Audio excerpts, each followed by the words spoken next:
নমস্কাৰ এই কক্সলে পুনৰবাৰ স্বাগতম ছাত্ৰ ছাত্ৰীসকল মই জ্যোতিদা আৰম্ভ কৰিব লৈছে এটা নতুন ভিডিঅ' আজি আমি পঢ়িব লৈছো ষষ্ঠ মান শ্ৰেণীৰ সমাজ বিজ্ঞানৰ শেষৰটো পাঠ নম্বৰ 15 কি আছে পাঠ নম্বৰ 15টো হৈছে অৰ্থনীতি ইয়াৰ খণ্ডসমূহ আৰু বিনিময় মাধ্যমৰ 2 নম্বৰ অংশ গতিকে প্ৰথম অংশত আমি অৰ্থনৈতিক লাভালাভৰ বিষয়ে পঢ়িছিলো কৰ পৰা আমি টকা অৰ্জন কৰিব পাৰো হেয়াও আমি গম পাইছিলো তৰাজান গাঁৱৰ বিষয়েও পঢ়িছিলো আৰু পঢ়িছিলো যে অৰ্থনৈতিক উৎসসমূহ কি তিনিটা অংশ আমি পঢ়িছিলো যে হে অংশৰ জৰিয়তে আমাৰ দেশখনৰ আয় বৃদ্ধি হয় আজি আমি হে অংশকেটাৰ বিষয়ে বিস্তৃতভাৱে আলোচনা কৰিম আহাচোন ভিডিঅ'টোৰ মাজলৈ যাও অৰ্থনীতিৰ খণ্ডসমূহ অতীতৰ পৰা বৰ্তমানলৈকে গতিকে প্ৰাথমিক খণ্ড যেটো আমাৰ প্ৰথম আছিল প্ৰথম প্ৰাথমিক খণ্ড কৃষি খণ্ড হে কৃষি খণ্ডৰ বিষয়ে আমি বিস্তৃতভাৱে আজি আলোচনা কৰিম আমাৰ দৈনন্দিন জীৱনত প্ৰয়োজন হোৱা কিছুমান বস্তু প্ৰত্যক্ষভাৱে প্ৰকৃতিৰ পৰা পোৱা যায় যেনে ধান মাহ আদি শস্য গছ-গছনি ফল-মূল আদি গতিকে আমি জানো কিছুমান বস্তু আমাৰ প্ৰকৃতিৰ পৰা আমি পাও হয়নে নহয় আমাক এবিলা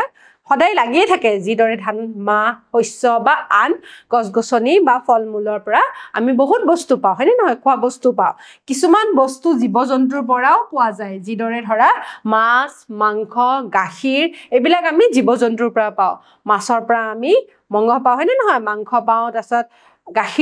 গাখীৰ আমাৰ গৰুৰ পৰা পাও হয়নে নহয় এবিলাক জীৱ-জন্তুৰ পৰাই পোৱা যায় ঠিক আছে এবিলাক প্ৰকৃতিৰে এটা উৎস হয় ঠিক আছে আৰু কি পাও প্ৰকৃতিৰ পৰা কয়লা খনিজ তেল আদিৰ দৰে অন্য বহুতো প্ৰয়োজনীয় বস্তু ভূগৰ্ভৰ পৰা আহৰণ কৰা হয় আৰু এইবিলাক কয়লা খনিজ তেলো আমি প্ৰকৃতিৰ পৰা পাও বুলি কোৱাৰ লগে লগে আমি ভূগৰ্ভৰ পৰা পাও এইবিলাক প্ৰাকৃতিক সম্পদ এই সম্পদসমূহ প্ৰকৃতিৰ পৰা প্ৰত্যক্ষভাৱে উপলব্ধ হোৱাৰ বাবে ইয়াক প্ৰাথমিক খণ্ডৰ অন্তৰ্ভুক্ত বুলি কোৱা হয় গতিকে প্ৰাথমিক খণ্ডৰ অন্তৰ্ভুক্ত যিবিলাক বস্তু আছে হেবিলাক আমি সাধাৰণতে কৰ পৰা পাও প্ৰকৃতিৰ পৰা পাও ঠিক আছে প্ৰকৃতিৰ পৰা পোৱা বস্তুবোৰক অৰ্থনৈতিক প্ৰাথমিক সম্পদ বুলি কোৱা হয় গতিকে অৰ্থনৈতিক প্ৰাথমিক সম্পদ বুলি কোৱাৰ লগে লগে যিবোৰ সম্পদ আমি প্ৰকৃতিৰ পৰা পাও হেয়াই হৈছে প্ৰাথমিক সম্পদ ঠিক আছে মনত ৰাখিব চেষ্টা কৰিবা অৰ্থনীতিত আমি কি বুলি কওঁ প্ৰাকৃতিক সম্পদখিনিয়ে হৈছে প্ৰাথমিক সম্পদ ঠিক আছে প্ৰকৃতিৰ পৰা পোৱা সম্পদ বিলাকে হৈছে প্ৰাথমিক সম্পদ ঠিক আছে তাৰ পিছত এইবিলাক বস্তুৰ উৎপাদনৰ ভিত্তি বা উৎস হৈছে সদায় প্ৰকৃতি গতিকে প্ৰায়বিলাক বস্তুৰ উৎপাদনৰ ভিত্তি কি মানে কৰ পৰা আমি পাও প্ৰকৃতিৰ পৰা পাও হেকাৰণে প্ৰাথমিক সম্পদ বুলি কোৱা হৈছে আদিতে দৈনন্দিন জীৱনত ব্যৱহৃত খাদ্য বস্তু আৰু প্ৰয়োজনীয় সামগ্ৰীসমূহ প্ৰকৃতিৰ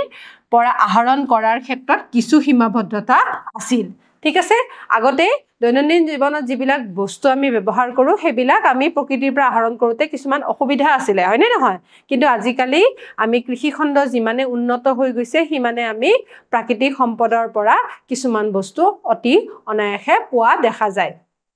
বিজ্ঞান আৰু প্ৰযুক্তি বিদ্যাৰ প্ৰসাৰৰ লগে লগে এইবোৰ আহৰণ কৰাৰ বিভিন্ন উপায় উদ্ভাৱন হল আৰু নতুন নতুন সামগ্ৰীৰ প্ৰচলন হ'বলৈ ধৰিলে গতিকে আমি কৃষিজাত সামগ্ৰীবিলাকৰ বিষয়ে জানো যিদৰে ধৰা আগতে আমাৰ ধৰা শস্য উৎপাদন কৰিবৰ কাৰণে কিছুমান অসুবিধা আহি পৰিছিল এতিয়া ট্ৰেক্টৰ আছে হয়নে নহয় আমাৰ কৃষিজাত সামগ্ৰী কিছুমান আছে হেবিলাকৰ জৰিয়তে আমাৰ কি হৈছে বহুত লাভ হৈ গৈছে এইবিলাক আমাৰ বিজ্ঞান আৰু প্ৰযুক্তিবিদ্যাৰ ফলতহে সম্ভৱপৰ হৈছে গতিকে দুগ্ধজাত দ্ৰব্য মৎস্য উৎপাদন মাছৰ উৎপাদনো এই বিজ্ঞান আৰু প্ৰযুক্তিবিদ্যাৰ ফলতে বেছি হোৱা দেখা গৈছে বনজ সম্পদ ঠিক আছে এইবিলাক হৈছে উদাহৰণ এতিয়া ইয়াতে আমাৰ চাৰিখন ছবি দিয়া আছে কি আছে চাৰিখন ছবিত চোৱাচোন পথাৰত হাল বোৱা ঠিক আছে মীন পালন মানে কি জানানে মীন মানে হৈছে মৎস্য মানে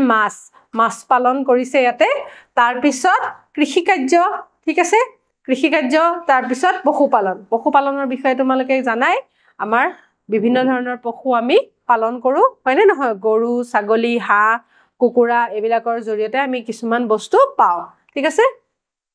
এতিয়া আমি দ্বিতীয় খণ্ডৰ বিষয়ে আলোচনা কৰিম এতিয়া প্ৰাথমিক খণ্ডৰ বিষয়ে আমি আলোচনা কৰিলোৱে প্ৰাথমিক খণ্ড মানে হৈছে প্ৰকৃতিৰ পৰা পোৱা সম্পদ বিলাকে হৈছে প্ৰাথমিক সম্পদ ঠিক আছে এতিয়া দ্বিতীয় খণ্ড মানে হৈছে প্ৰকৃতিৰ পৰা আহৰণ কৰা কেঁচা মালসমূহ ব্যৱহাৰ কৰি মানুহে বিভিন্ন সা-সামগ্ৰী প্ৰস্তুত কৰি বিক্ৰী কৰিবলৈ ধৰিলে গতিকে প্ৰকৃতিৰ পৰা যিবিলাক কেঁচা মাল পায় ধৰা কপাহ পালে কপাহ পাই পেলাই কি কৰিলে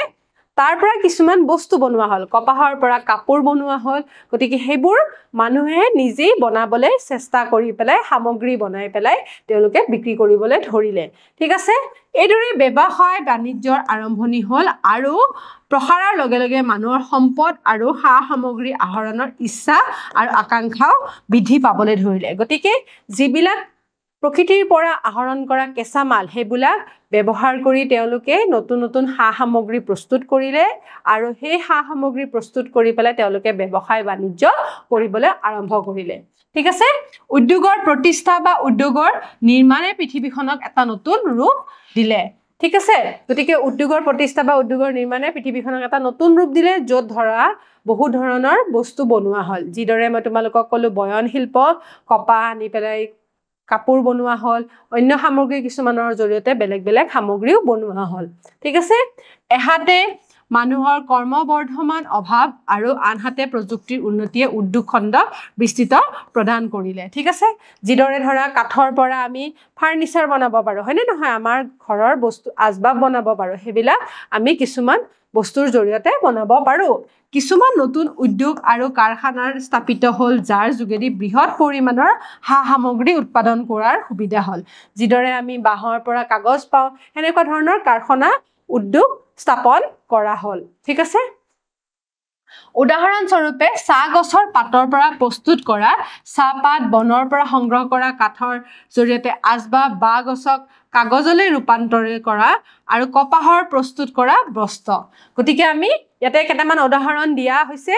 কি দিয়া আছে চাহ গছৰ পৰা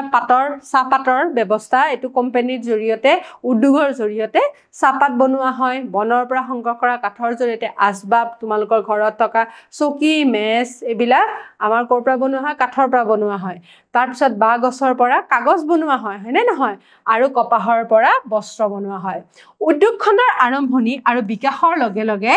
বহুতো সা-সামগ্ৰী শীঘ্ৰে আৰু সুচাৰুৰূপে অতি কম সময়তে প্ৰস্তুত কৰা সম্ভৱ হৈ উঠিল কিন্তু উদ্যোগ খণ্ডত বহু পৰিমাণে প্ৰাথমিক খণ্ডৰ ওপৰত নিৰ্ভৰ হৈ থাকিল ঠিক আছে গতিকে এই যেটো আমাৰ দ্বিতীয় খণ্ড আছে দ্বিতীয় খণ্ডটো সাধাৰণতে প্ৰাথমিক খণ্ডৰ ওপৰতে নিৰ্ভৰশীল ঠিক আছে এইটো কথা আমি বুজিব লাগিব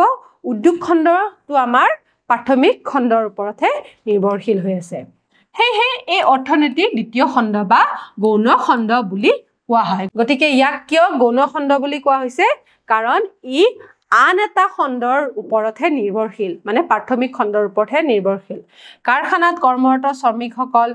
গাড়ী নিৰ্মাণ উদ্যোগ আজবাব প্ৰস্তুতকৰণ এইবিলাক আমাৰ প্ৰাথমিক যিবিলাক বস্তু আছে প্ৰকৃতিৰ পৰা পোৱা বস্তু আছে হেবিলাকৰ ওপৰত নিৰ্ভৰশীল হৈ পেলাই মানুহে কিছুমান বস্তু বনাবলৈ শিকিছে ঠিক আছে এবাৰ আমি তৃতীয় খণ্ডৰ বিষয়ে আলোচনা কৰিম ঔদ্যোগিক বিকাশৰ পিছত পৰিবহন আৰু যোগাযোগৰ সম্প্ৰসাৰণ ঘটিলে ৰেলৱে টেলিফোন ৰেডিঅ' বাতৰি কাকত আৰু পিছৰ উপগ্ৰহ মোবাইল টিভি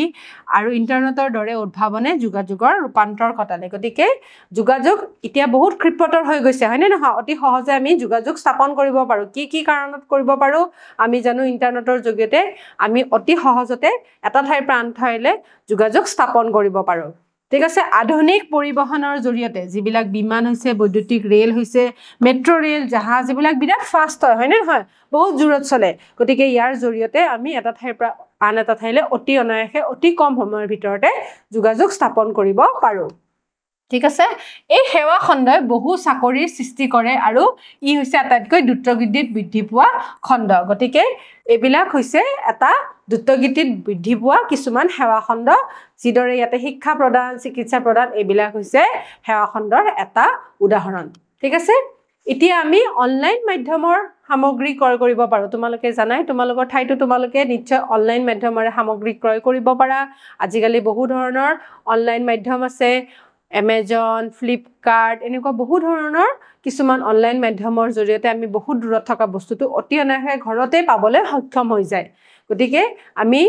এই অনলাইন মাধ্যমৰ জৰিয়তে এটা ঠাইৰ পৰা আন ঠাইলৈ বহুত সহজতে যোগাযোগ স্থাপন কৰিব পৰা হৈছো ঠিক আছে এতিয়া ৰেল সেৱাৰ জৰিয়তে আৰু কম্পিউটাৰৰ যোগেদি কম্পিউটাৰৰ বিষয়েটো তোমালোকে জানাই ইন্টাৰনেটৰ যোগেদি আমি এটা ঠাইৰ পৰা আন ঠাইলৈ অতি সহজে যোগাযোগ স্থাপন কৰিব পাৰো আমি ঠাইতে বহি পেলাই বহুত কাম কৰিব পাৰো হয়নে নহয় টিকেট কাটিব পাৰো বা কিবা বস্তু নজনা বস্তু আমি জানিব পাৰো ঠিক আছে এইদৰে আমি কম্পিউটাৰ ব্যৱহাৰ কৰি গোটেই পৃথিৱী বা বাহিৰৰ বিশ্বব্ৰহ্মাণ্ডৰ কথা আমি জানিব পাৰো ৰেল হাৱাৰ জৰিয়তে পৰিবহন ব্যৱস্থাৰ জৰিয়তে আমি এটা ঠাইৰ পৰা আন ঠাইলৈ অতি সহজতে মেট্ৰ' ৰেল বৈদ্যুতিক যিবিলাক ৰেল আছে এইবিলাকৰ জৰিয়তে অতি কম সময়তে বহুত দ্ৰুতগতিত চলে বহুত জোৰত চলি পেলাই আমি এটা ঠাইৰ পৰা আন ঠাইলৈ অতি কম সময়ৰ ভিতৰতে যোগাযোগ স্থাপন কৰিব পাৰো ঠিক আছে গতিকে পৰিবহন ব্যৱস্থা আৰু যোগাযোগ ব্যৱস্থা যিমানেই আমাৰ বৃদ্ধি পাব ঠিক আছে যিমানে অতি সোনকালে বৃদ্ধি পাব আমাৰ হিমানে ডেভেলপমেন্ট বা বিকাশ হোৱা দেখা যায় ঠিক আছে গতিকে আমি বুজি পালো ইয়াৰ জৰিয়তে আমি বহুতখিনি আমাৰ অৰ্থনৈতিক দেশত লাভালাভ হোৱা দেখা যায় ঠিক আছে এতিয়া আমি তিনটা খণ্ডৰ বিষয়ে আলোচনা কৰিছিলো এই তিনটা খণ্ডৰ আত্মনিৰ্ভৰশীলতাৰ বিষয়ে আমি অলপমান আলোচনা কৰিম গতিকে তিনিটা খণ্ডৰ কি আছে উত্তৰপূৰ্তভাৱে জড়িত হৈ আছে অৰ্থনীতি তিনিটা খণ্ড প্ৰাথমিক গৌণ আৰু সেৱা খণ্ড এটা আনটাৰ ওপৰত নিৰ্ভৰশীল হৈ আছে প্ৰকৃতিৰ পৰা আহৰণ কৰা কেঁচা সামগ্ৰীসমূহ চূড়ান্ত বা অন্তিম দ্ৰব্যলৈ ৰূপান্তৰিত কৰি সেইবোৰৰ ব্যৱহাৰ উপযোগী কৰি তোলাটো অৰ্থনীতিৰ তিনিটা খণ্ডৰ ভূমিকা অতি গুৰুত্বপূৰ্ণ গতিকে এই প্ৰকৃতিৰ পৰা প্ৰাথমিক খণ্ডৰ পৰা আমি একেবাৰে শেষৰ সেৱা খণ্ডলৈকে এই প্ৰকৃতিৰ পৰা পোৱা বস্তুবিলাক এটাৰ লগত আন এটা জড়িত হৈ পেলাইহে একেবাৰে শেষলৈ পৰিণত হৈছে আৰু অৰ্থনীতিত এই তিনিটা খণ্ডৰে কি হৈছে এটাৰ ওপৰতে আন এটা বস্তু নিৰ্ভৰশীল হৈ আছে ঠিক আছে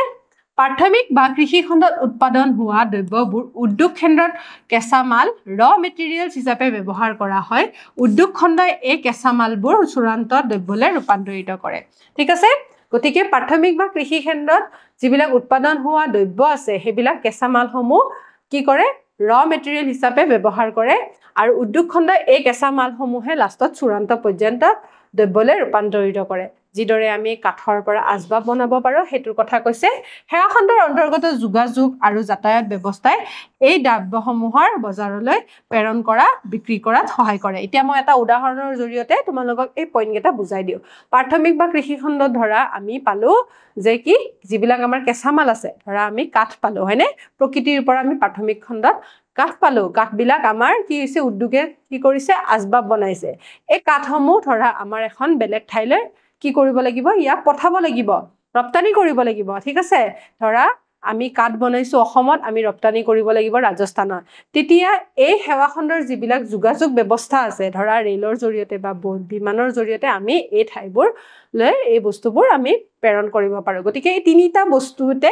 আমাৰ সেই বস্তুটো যিটো আমাৰ কেঁচা সামগ্ৰী আছিলে সেই কেঁচা সামগ্ৰীটো দ্ৰব্যলৈ পৰিণত হৈছে আৰু দ্ৰব্যই গৈ পেলাই আমাৰ যোগাযোগ স্থাপনৰ জৰিয়তে বা পৰিবহন ব্যৱস্থাৰ জৰিয়তে বজাৰলৈ গৈছে আৰু বজাৰলৈ গৈ যেতিয়া ই বিক্ৰী হৈছে তেতিয়া আমাৰ দেশখনৰ অৰ্থনীতিৰ লাভ হৈছে ঠিক আছে গতিকে তোমালোকে নিশ্চয় বুজি পাইছা বস্তুটো কেনেকৈ আমাৰ এই তিনিটা খণ্ডই আমাৰ অৰ্থনীতিক লাভ কৰা দেখা গৈছে হ'ব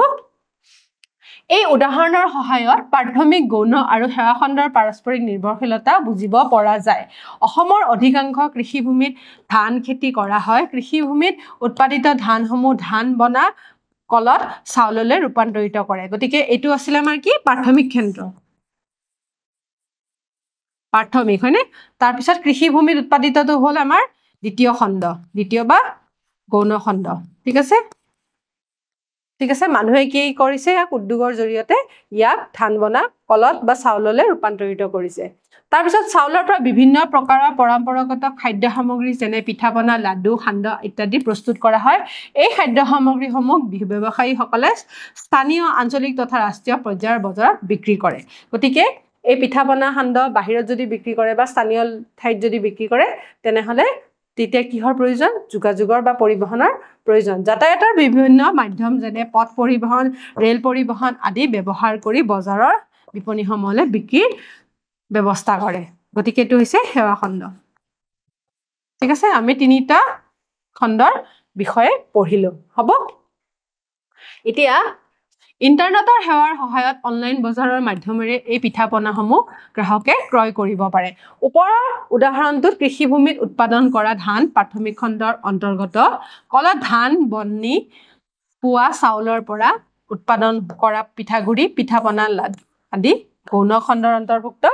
তাৰ পিছত এই খাদ্য সামগ্ৰীবোৰ পৰিবহণ আৰু যোগাযোগ সেৱা ব্যৱহাৰ কৰি বজাৰৰ বিপণীসমূহ বিক্ৰী কৰা কাৰ্য সেৱা খণ্ডই সামৰি লয় ঠিক একেদৰে এই পিঠাপনাসমূহ কিনা বেচা কৰিবলৈ ব্যৱহাৰ হোৱা ইন্টাৰনেট সেৱা তৃতীয় বা সেৱা খণ্ডৰ অন্তৰ্গত গতিকে আমি তিনিটা খণ্ডৰ অন্তৰ্গত কি কাৰ্য হৈছে সেয়া আমি বুজিব পাৰিলো ঠিক আছে এতিয়া আমি দুটামান প্ৰশ্ন চাওঁ আহা পথাৰত হাল বোৱা সেৱা খণ্ডৰ এটা উদাহৰণ গতিকে সেৱা খণ্ডৰ কথা আমি গম পাইছিলোৱে এতিয়া পথাৰত হাল বোৱাটো সেৱা খণ্ডৰ এটা উদাহৰণ হয়নে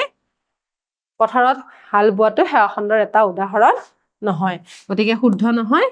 শুদ্ধ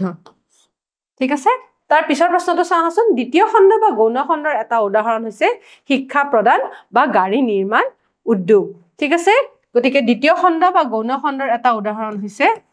গাড়ী নিৰ্মাণ উদ্যোগ য'ত উদ্যোগ থাকিব য'ত বস্তু বনোৱা হ'ব সেয়া হৈছে দ্বিতীয় খণ্ড বা গৌণ খণ্ডৰ অন্তৰ্গত তৃতীয় খণ্ড বা সেৱা খণ্ডৰ সৰ্বাধিক প্ৰসাৰ লাভ কৰা দিশটো হৈছে কি যাতায়াত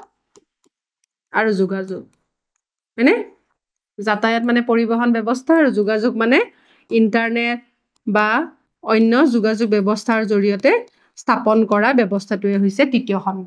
ঠিক আছে গতিকে আমি ৩ নম্বৰ প্ৰশ্নটো এইদৰে বুজি পালো বুলি আশা ৰাখিলো গতিকে ছাত্ৰ ছাত্ৰীসকল আশা ৰাখিছো তোমালোকে আজিৰ এই অংশটোত যি তিনিটা আমাৰ উৎস আছে অৰ্থনৈতিক দিশত লাভালাভ কৰিবৰ কাৰণে এই খণ্ডকেইটাৰ বিষয়ে ভালদৰে বুজি পালা অহা ক্লাছত আমি নতুন এটা অংশ লৈ তোমালোকৰ মাজলৈ আকৌ আহিম তেতিয়ালৈ সামৰিছো ধন্যবাদ